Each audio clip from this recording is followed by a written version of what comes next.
So, but today the biggest, and we were just talking about mold at our table today, the biggest concern in real estate is mold. And it is one of the biggest things that people get sued for.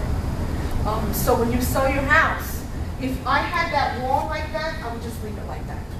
I tell you, either you do the basement up, spend the $10,000, whatever it costs you to do the basement, and really do it well, or just leave it like that, because you can't hide it. You can't paint it, you can't put bleach on it. Nothing gets rid of it? This is what people Nothing do. gets rid of it? Well, you have to stop the source of the water. Okay. And what people are doing, they're masking the problem. And if you mask the problem, you're supposed to disclose you have a problem. Yeah, but isn't there disclosure for you? Yeah, you have to disclose. And what people don't understand is if you don't disclose and the buyer sues you, a judge can give that buyer up to 3 times the cost to improve it. But how do you correct it? You have to call an expert who's an expert in that field. Like that's a basement.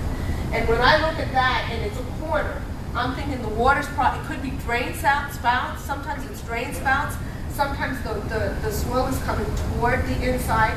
But if you get somebody that can give you some advice on what to do, sometimes you can just add soil to it so that the water goes away from the house.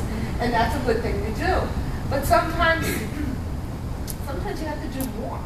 And sometimes you have to put the perimeter water. Mold is a horrible thing. Who wants to buy a house here that has mold?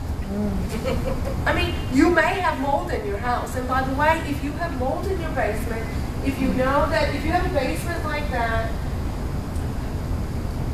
call the Wells Fargo girl or call Sincere First Niagara, call one of them, get a loan, and fix it. You're breathing that air.